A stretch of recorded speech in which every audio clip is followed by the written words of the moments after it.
Ողջույն հարգելի բարեկամներ, եթերում Drive News-ն է։ Եվ այսօր մեր ուշադրությանն է արժանացել մի ավտոմեքենա,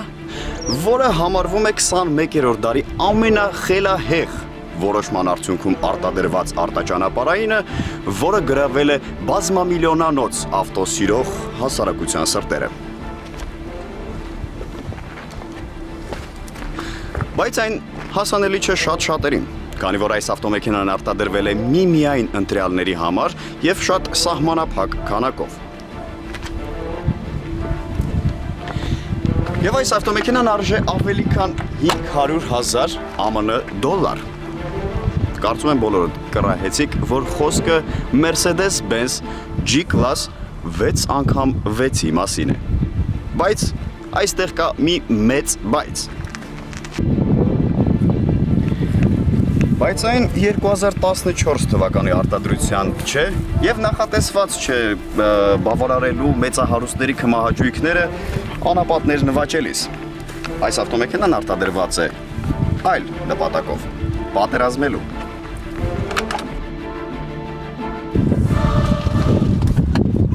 Չեմ համբերում փորձ արկել այս գազանին։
Flash Motors 060 522 555 حبيبي يا نور العين نسيت الخيال عاشق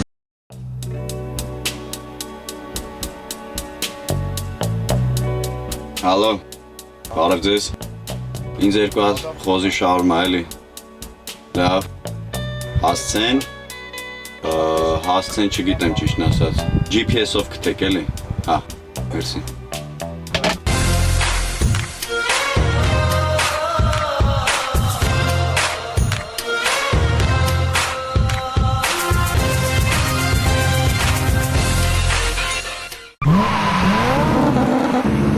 Այս մեքենան կարելի է համարել 1929-ից մինչև 1935 թվականը արտադրված Mercedes-Benz G3 և 1979-ին ծնունդ առած Steyr Daimler Puch մոդելների արժանի հետնորդը։ Յուրահատուկ հիբրիդ, որ ծնվել է Mercedes-Benz-ի լավագույն ավանդույթներով։ G3-ը թողարկվում էր տարբեր թափքերով և տարբեր նպատակներով, առավելապես ռազմական, իսկ Steyr Daimler Puch-ը հակառակ տարածված կարծիքի առավելապես քաղաքացիական էր ու արտաճանապարհային։ Կան տեղեկություններ, որ 1976 թվականին Իրանի շահը Մոհամեդ Ռեզա Փեհլևին, որ նաև տնօրինում էր Mercedes-Benz-ի արժեթղթերի մի մեծ փաթեթ, պատվիրել էր այս ամենագնացների մշակումը և պատրաստ էր ձեռք բերել 20,000 օրինակ։ Սակայն 1979-ին Իրանի իսլամական հեղափոխության պատճառով այդ գործարքը տապալվեց։ Շահը գահընկեց արվեց, իսկ նոր կառավարությունը հրաժարվեց ավտոմեքենաներից։ Այսպիսով,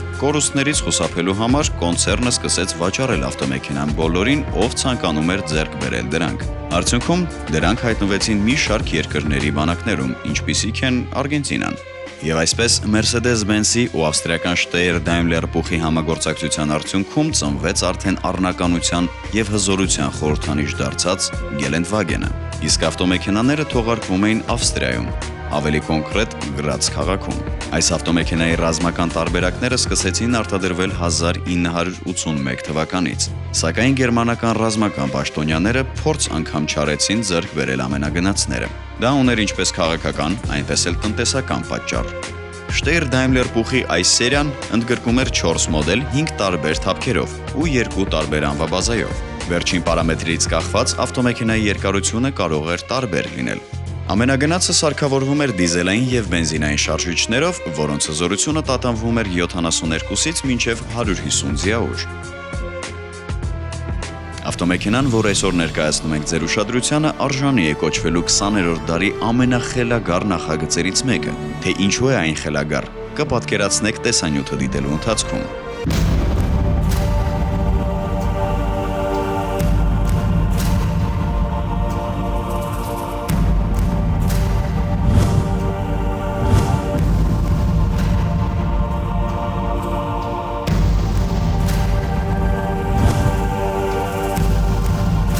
Mercedes-Benz-ը դեռ 20-րդ դարի սկզբին արտադրում էր ավտոմեքենաներ, որոնք նախատեսված էին պատերազմական ծանր պայմաններին դիմանալու համար։ Դրանք ունեին ամուր շրջանակային կառուցվածք ու 2 կամրջակ, իսկ դրանց քարշակման համակարգը եզակի էր իր տեսակով 4 անգամ 6, այսինքն 6 անիվներից 4-ը քարշակող էին։ Հարմար առիթի դեպքում մենք կանդրադառնանք այդ ավտոմեքենաներին, սակայն այս մեկը գերազանցեց բոլոր սպասելիքները։ Կարծում եմ շատերը կհիշեն 1980-ից 1988 թվականների Իրաք-Իրանյան պատերազմը։ Ահա այս պատերազմի համար էլ ստեղծվել է Mercedes-Benz 6x6 ամենագնացը։ Ցավոք, այս մոդելի մասին համացանցում տեղեկությունները շատ կծկտուր են, եթե չասենք, որ ընդհանրապես բացակայում են։ Եվ մենք ստիպված ենք վստահել ավտոմեքենայի տիրոջ տեղեկատվությանը, ըստ որի մոդելը արտադրվել է 1981 թվականին Իրաքի նախագահ Սադամ Հուսեյնի պատվերով։ Իսկ քանակը եղել է շատ սահմանափակ։ Դժվար է հասկանալ, թե ինչն է ստիպել Սադամին ձեռք բերել այս ավտոմեքենաները, քանի որ չեմ կարծում, թե դրանք էժան նստեին նրա կառավարության վրա, իսկ պատերազմը Իրաքի համար շատ ծանր էր ընթանում։ Ամենայն հավանականությամբ դրանք պետք է մի վայրից մյուսը տեղափոխեին բարձրաստիճան հրամանատարությանը։ Ինչևէ, կարծում եմ այս ավտոմեքենաները բավական մեծ փորձություն են անցել Իրաքի անապատներում եւ պատվով դուրս եկել, քանի որ ինչպես վայել է իսկական գերմանական ամենագնացին, դրանք ամրության բավական մեծ պահուստ ունեն։ Այս օրինակը, որը երևի թե կենդանի մնացած միակ ավտոմեքենան է, իսկ մեքենատերը վստահեցնում է դրանում, բավական տարբերվում է իր գործարանային վիճակից։ Մասնավորապես փոխվել է գույնը, նախկին արծաթագույնի փոխարեն այն այժմ ձյունաճերմակ է։ Գործարանային տարբերակում ամենագնացը սարքավորված է եղել 2.4 լիտրանոց շարժիչով, իսկ այժմ կապոտի տակ արդեն 3.2 լիտրանոց ուժային ագրեգատ է աշխատում։ Անիվներին պտույտ հաղորդում է 5 աստիճան մեխանիկական փոխանցումատուփը։ Ներսում ամեն ինչ կահավորված է կարմիրի երանգների մեջ, ինչը բավական տոնական մթնոլորտ է ստեղծում ուղևորների համար։ Բարձր կարգի աուդիո համակարգ, հեռուստացույց, փոքրիկ բար ու էլի շատ բաներ, որոնց շնորհիվ այս ավտոմեքենան բոլոր իրավունքներն ունի դասվելու լիմուզինների շարքը։ Ինչ վերաբերում է հարմարավետությանը, ավտոմեքենան կարելի է ասել զիջում է ժամանակակից շատ ավտոմեքենաների։ Դե իհարկե, նա ի սկզբանե չի ստեղծվել հարմարավետ ուղևորների համար, այլ ստեղծվել է որպես ռազմական մեքենա, ինչը ենթադրում է բավական կոշտ կախոց, սակայն այդ կոշտությունը զգացվում է միայն արտաճանապարհային պայմաններում վարելիս, իսկ քաղաքային պայմաններում ամենագնացը կարող է մրցակցել քաղաքային երթևեկության համար նախատեսված շատ մոդելների հետ։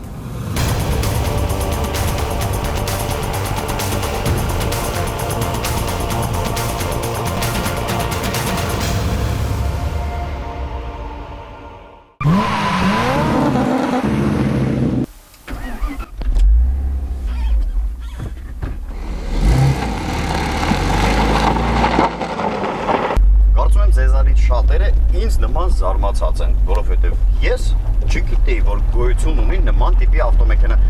Բոլորս գիտենք, որ արտադրվել է 2013 թվականին 6x6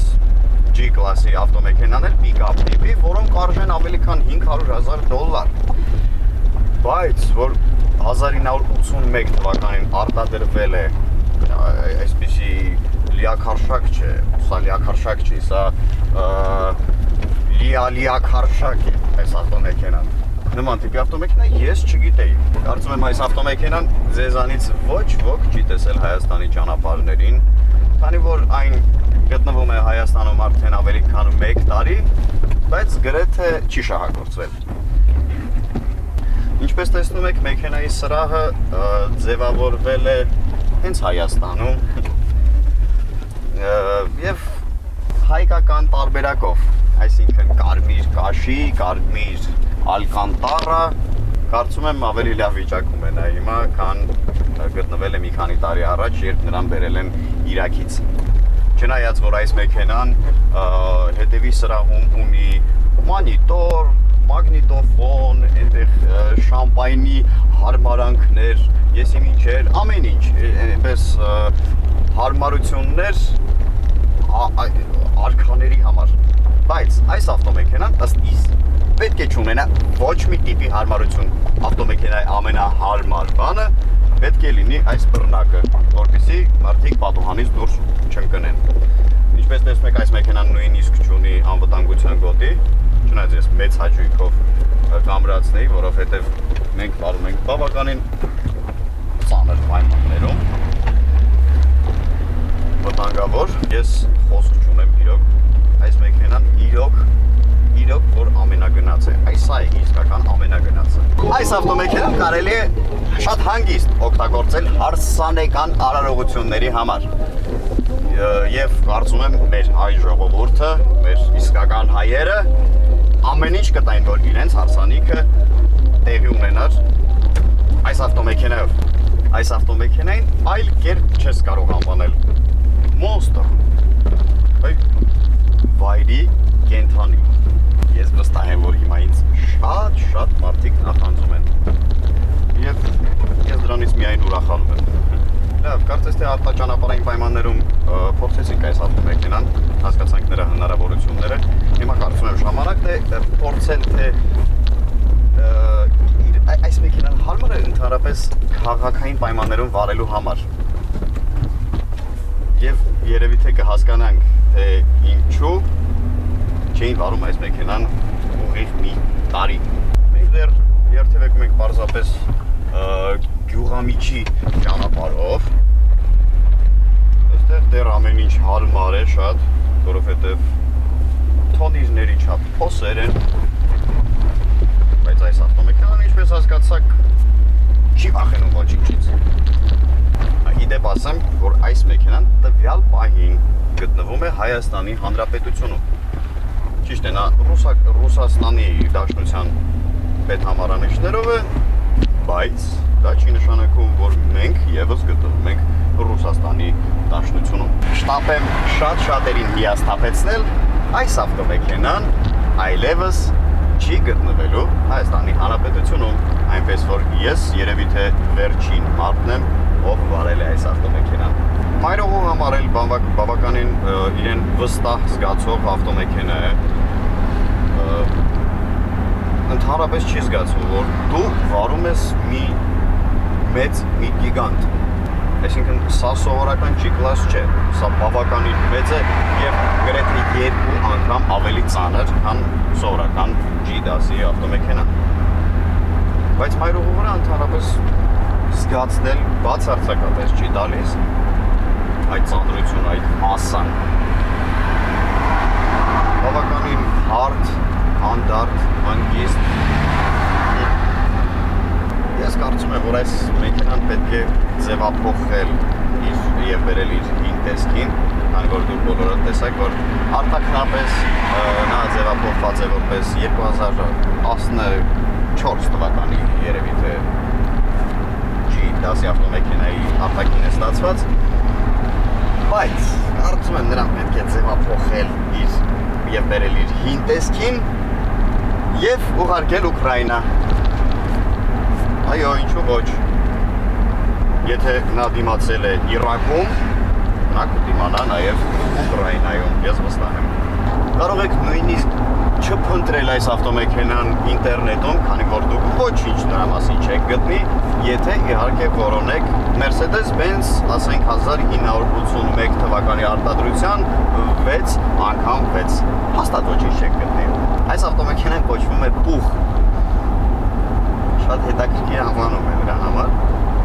բայց բացարձակապես կապ չունի Վինի Պուխի հետ։ Այս ավտոմեքենայի մասին բավականին քիչ ինֆորմացիա կա ընդհանրապես ամբողջ աշխարհում, քանի որ այն արտադրվել է ընդամենը 8 օրինակ եւ Սադամ Հուսեյնի համար եւ պատերազմի համար նախատեսված ինչ-որ ագրեգատ, դրա համար փորձել են մաքսիմալ թաքուն պահել այդ ինֆորմացիան։ Լավ, ինչևէ, խոսենք երևի թե ընթացային մասից։ Փոքրինչ չոր է ավտոմեքենան, բայց ոչ թե չոր, այլ երևի թե ավելի ձիգ, հա? Որովհետև եթե փափուկ լիներ, կարող է մի քիչ անհարմարություններ առաջացներ, քանի որ նա շատ ծանր է, շատ երկար, սկսեր ճոճվել, նա մի քիչ ձիգ է, այսինքն շատ փափկության սիրահարների համար կարծում եմ կարող է մի քիչ դիսկոմֆորտ առաջացնել։ Դե սրահը սովորական G-դասի սրահ է, նույնիսկ հին G-դասի, այսինքն լրիվ 80-ական, 90-ական թվականների արտադրության այդ քառակուսի, ամեն ինչ քառակուսի, շատ մարդիկ ներվում են այդ սուր անկյուններից, այդ կոպիտ որոշումներից, շատ-շատերը չեն սիրում ընդհանրապես G-դասի, թե արտաքինը, թե սրահը, որովհետև շատերի համար դա շատ քառակուսի է, կոպիտ է, չգիտեմ, բայց դա ըստ ճաշակի կարծում եմ, որովհետև օրինակ ինձ շատ է դուր գալիս այս դիզայնը։ Հայերը նրան անվանում են նույնիսկ յաշիկ, բոլորդ գիտեք։ Ինչու յաշիկ, որովհետև քառակուսի է։ Այո, դրա համար յաշիկ։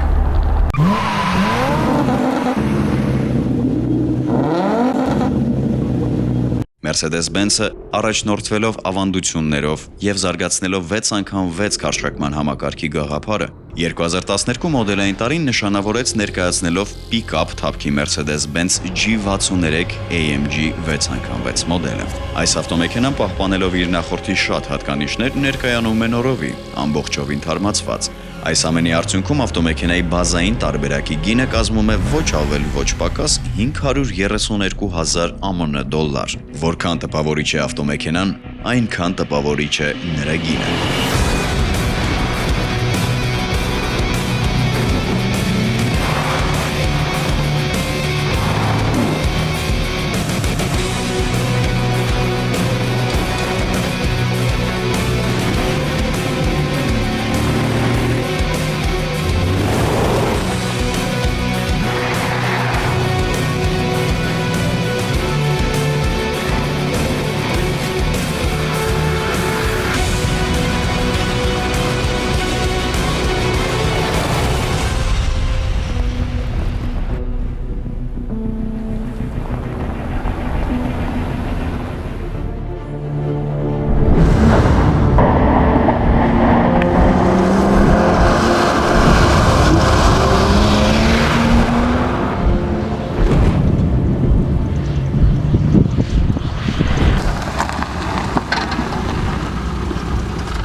Ես հպարտ եմ, որ վայելեցի այս գերագույն ավտոմեքենան։ Ասեմ, որ սա այն հասարակ սովորական լյուքսային ավտոմեքենաներից չէ, սա Lamborghini չէ, սա Rolls-Royce չէ, որ կարող են վայելել շատ շատերը։ Այս ավտոմեքենան վայելում է մի հոգի հայ, որ շատ հպարտ եմ ես դրանով։ Դե ինչ հարգելի բարեկամներ, մենք մեծ հաճույքով կընդունենք ձեր արձագանքները, եթե դուք կամ ձեր հարևանը կամ ձեր բարեկամը, ձեր հարևանի ընկերոջ եղբայրը ունեք մի արտասովոր ավտոմեքենա, այսինքն որը նման չէ ուրիշ ավտոմեքենաներին, ինչ որ յուրահատկություն ունի, տարբերվում է ինչ որ բանով, կարող եք շատ հանգիստ գտնել մեզ Facebook-ում Drive News էջը եւ գրել ձեր մասին։ Մենք անպայման կգանք ձեզ մոտ։ Հաջողություն։ Ոչ, ոչ։ Ոչ։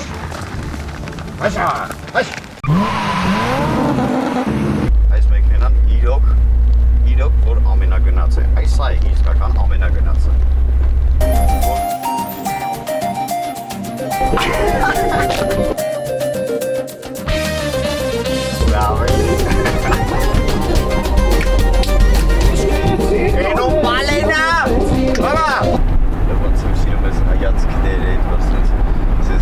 ասեց սատկում են ավտոյի վրա, ասեց